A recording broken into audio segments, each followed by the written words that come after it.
right, here we go. We are in our second episode of the Stronger Together experience. And I get so excited when I see that opening and seeing all of the people that I had the good fortune to connect with at events or work through work or just having a friendship with some of them. And it really brings me, inspiration and joy. And seeing that for me just says, this is why we're doing this. And today I'm extremely excited because we talked to someone from where that kind of mindset started. Springfield College in 1989, rolled into that place from Pittsfield High and was like, what is going on? And I get into an NSO group, a new student orientation group. And from day one, I was connected to 15 male students, 15 female students. And for a week, we just got to know the school, got to know our colleagues, our classmates and friends. And from that moment on, for the next 4 years, really embraced that mentality, mindset. And to this day, at 50 years old, I'm writing books about it. And I think that that's critical as we talk through. So seeing that was just gets me excited as we kick off this. But before we do kick off, I always want to thank the people that make this possible. I want to thank Bulb and Swivel, our sponsors. Make sure to check them out on that website. This podcast is part of the K-12 Leaders Network. It's an amazing group of people that we're continuing to grow from across the globe to just have chats and do similar things like this because we need to stay connected and we need to build up those partnerships as we move forward. So as I said, I'm bringing somebody on today who is a fellow elementary school principal. Not that I am currently, but I was. So I'm always going to really associate with those and really align myself with the elementary principals because I know that role. And I'm thrilled to have him come on because he's also part of the Springfield College alumni. So we can talk a little bit about good old Springfield, birthplace of basketball, and talking about this Stronger Together mindset. So I'm going to welcome in Craig from, I'm not even going to tell you where he's from. I'm going to have him talk about his kind of road to in education. So Craig, thanks for joining us today. Matt, thanks for having me. I really appreciate it. No problem. So that's your lead in, man. Tell me a little bit about yourself. Well, tell everybody a little bit about yourself and what your role is, how you got here, and what you're doing now. Well, thanks. My name's Craig Vogt. I'm an SC grad, 91, grad at 93. So yeah. Matt and I go a long way back, so it's good to connect again. I'm in Bergenfield, New Jersey. This is year 26 here in Bergenfield, and I am the principal. Already got your fan club here, Craig. 1 minute in, and you got your fans here. I like it. Go ahead. Hey, Mel, nice to see you. Mel is jumping in. See, this is how we do things, Craig. We just jump in. This isn't like Chris's It's podcast. live, right? So it's live. It's live. This is how we roll. Mel from outside of the States, always good. So you were saying you're from Jersey. Yeah. Live in Westwood, New Jersey, and I work in Bergenfield, New Jersey. This is year 10 as principal here at the elementary level. I've done a little bit of everything in Bergenfield. Phys ed teacher, dean of students at the high school, supervisor of art, music, phys ed. I was a director of an alternative school. And then lo and behold, this opportunity opened up and I stepped into heaven, Matt. Honestly, this is it's a fantastic spot here with a great group as a staff and tremendous kids and tremendous families here that make up our school. Awesome. And now, were you a phys ed major at Springfield? Yes. And I kind of took a roundabout way throughout at Springfield. My master's is in physical education. And then I started back here in Bergenfield in 96 as a phys ed teacher. Awesome. So you can follow Craig right there. Check him out on Twitter. Is kind of how we started to reconnect again. And it's funny because you're talking to a former elementary principal, a current elementary principal, and we both were phys ed majors as we entered college. So I know we have a lot of friends that are in that profession. Two of my best friends right now, Tom Fennessy and Mike McKeon, are still teaching physical education. And it's I think a big part of who we are and the leadership that we bring. How did that help you get to kind of where you are today? Oh, gosh, it totally. I think the concept of being able to control so many people at once, right? Because we didn't have the same class sizes as teachers, right? We got 50. That's it, right? and we find that outdoor voice, and that we could garner attention pretty quickly. And then probably one of the biggest things that helped me was when you're in a school setting, you have all the kids and you got a chance to know all the kids, which was such a great thing, where you can develop relationships and you can really watch and be with them as they cycle through an elementary school, which was great.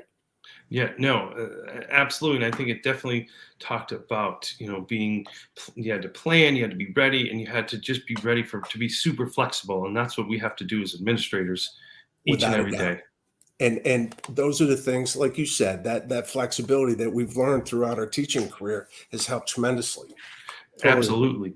So we talked about Springfield College a little bit. And again, I bleed maroon between Springfield College for my undergrad, Boston College for my doctoral work. So I say I always bleed maroon.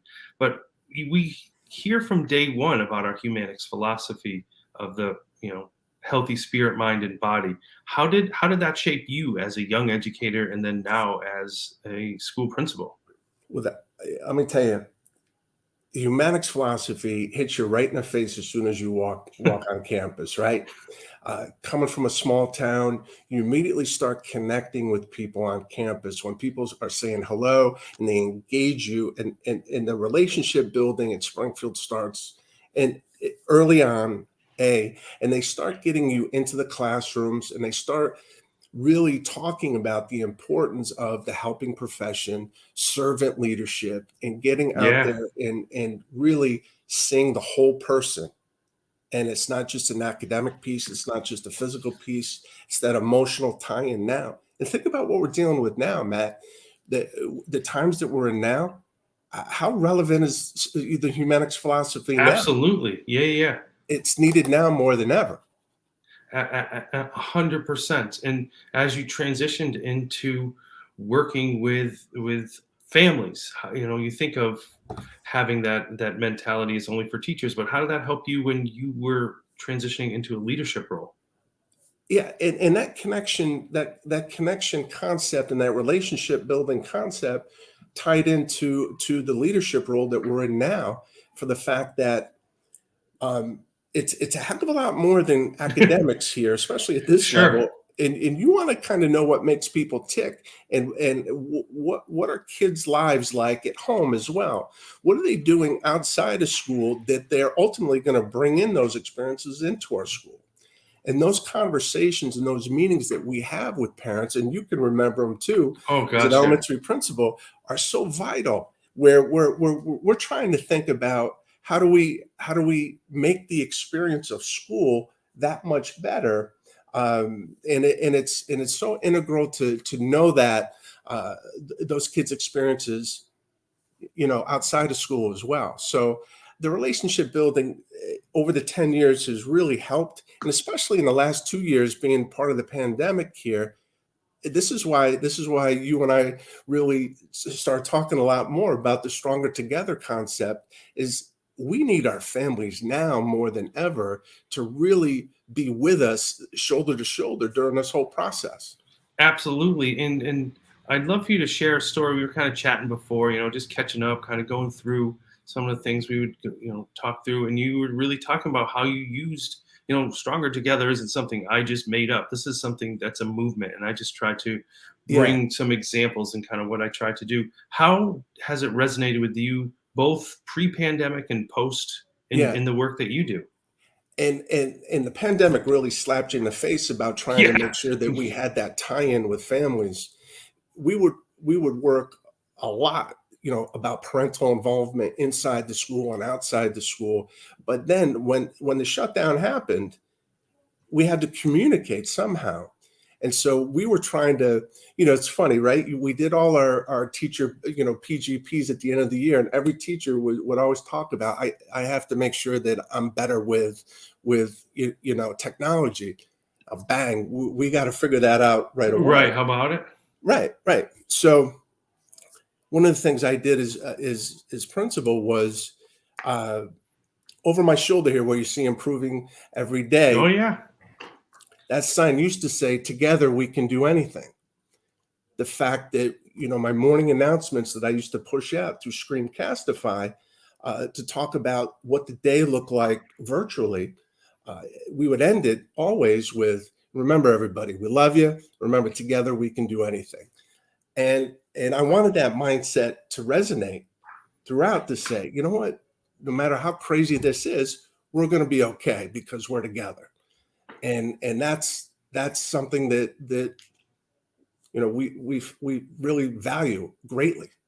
Absolutely. Well, Mel just threw up another thing. Screencastify. Tell the viewers about your big Screencastify promo here. So I'm sitting here the other day and I get an email from Screencastify congratulating me that I was like one of the top 2 recorders here within the district here. And I've given it probably 1 second of thought in this process. But that's how I do my morning announcements every day, where we're pushing out whose birthday it is today, what's happening specials wise, or Right. who can use the field and all that stuff. So that's, it's a good plug for Screencastify, and it's the easiest tool possible to use. It's fantastic. Yeah. Hey, and if you ever want to be a sponsor of Screencastify, come see us. You know where to find us for sure. That's right. So one of the things that the comments are coming in is that together we can do anything. The other thing that always fascinates me, and again, you and I at a young age, at 18, we're immersed in a collaborative culture. We didn't have a choice. We stepped onto a college. You were with 30 other people. They gave you a little hat, a little beanie to wear, and said, you're wearing this for weekend, and you're immersed in it. But we see in our profession a lot of people who are not. And how have you kind of encouraged that in your school to try to build up that collaboration, build up that camaraderie? What are some of the things you've done as a leader? And this is not only me, but this is the other principals across the district here. We try to put in, it's in, we have daily common planning time per grade level, which is nice. I'm fortunate that my building is I have 2 sections of each grade. So it's easier for me schedule wise to do it. Mm-hmm.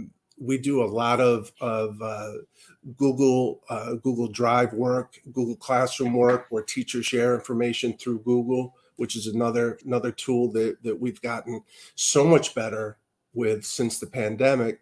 Mm-hmm. And we'll try to schedule time where we'll have district-wide grade level meetings where all the K-5 teachers can spend time together. Like if I host a grade or another school hosts a different grade, when we can get together and collaborate and realize that, wow, Matt's doing something really cool over at, his school. I want to go take a day where I sit with him and see what he's doing at his school as a 3rd grade teacher, let's just say. And we have that freedom to be able to do that and learn from one another, which is a lot of fun, especially for the teachers to say, hey, they have the freedom to come to us and say, hey, can I get 2 subs here, me, so my grade level partner and I can head over to this school and just spend the morning with their grade, Yeah, it's so important as we do that. And, one of the other things I wanted to share is that that's not easy to do, right? That takes courage, that takes risk, that's vulnerable. And I'm gonna throw you into the mix because I don't know, a few months ago, you decided to jump into this thing called the Codebreaker Innovators Lounge, and you started to meet people from across the country. And then when this, I launched this, you were one of the first people to sign up. And it kind of came up about the Screencastify that this is one of the first things you've done, this kind of online interviews and different things. What was it that you were willing to take that risk to join this kind of global collaboration with the Codebreaker Lounge or coming on here? Because often we talk about successes, but sometimes we don't talk about the risks it takes to get there. It's a great question because it was funny. I started following you on Facebook, and this is right when Making Connections was starting to come out. Yeah. And I came home, I had my secretary buy your book. Nice. And I came home with Making Connections, and I go, Shaq, remember Matt, right? This is his book he wrote, right? And she's like, no way, I've seen that guy passed out. You probably wrote him up as an RA. Like, no way, that can't be. So I read the book and I'm like, I love it.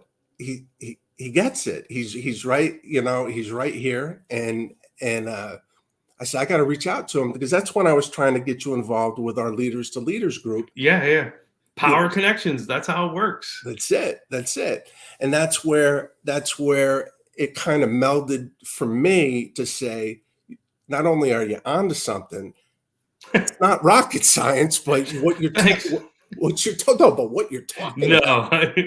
no, but what you're talking about Right. is the right stuff, you know, and that is something that got me going.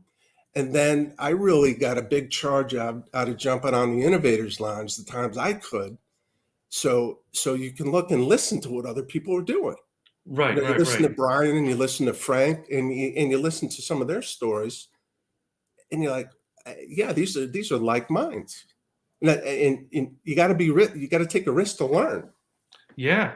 No, and one of the other things I think, and for me especially, and I'll say, Carl, who I'm now incredibly friends with, and Brian Aspinall, who I talk to almost every day, who I'm incredible friends with, and I look at them, I was like, wow, they're just regular people. Like we're just regular, and I think sometimes people don't have that kind of mindset of like reach out, like talk to us, and I do the same thing. I get like, whoa, this is pretty cool, and then I meet somebody at an event, and I'm like, oh, okay, nice to meet you. We hang out, we chat, and I think you're kind of example of that of how that works. I was thinking about this earlier. Is I've really read more. I become not such a Twitter neophyte, Hmm. as I was 4 months ago. But just our conversations about how you use Twitter to learn and connect and do all those things is such a powerful tool, especially if you dovetail it with what we do constantly. Can feel like we're on the hamster wheel a little bit, right? Ooh, right. And it's like, how do we get off the hamster wheel? How do we look at this, you know, how do we look at things totally differently here and try to think of the experience of school in a way that's best for kids, and that it is different, because if we don't change, the hamster wheel is going to keep churning here, and that's what's going to Absolutely. drive people out.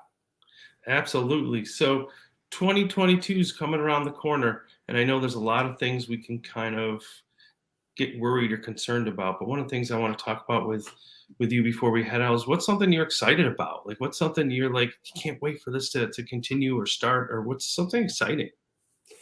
And I think part of the lounge got me fired up about this when God's honest truth. I God's honest believe you. truth. I'm thrilled. I laugh because I'm like these little things I think of on my ride to work, and it gets people thinking is great. Right. Is and I had a great conversation with Frank uh, on the way to pick up my daughter from Siena, and we are talking. He's like, "How are you going to get the voices heard from your kids?"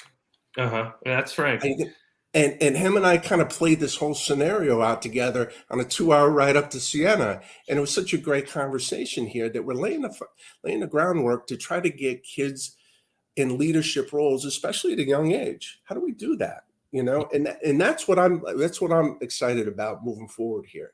Giving like fifth graders, they've got thoughts, they've got feelings, they've got ideas, and it's not just bell to bell hamster wheel stuff. You know what I mean?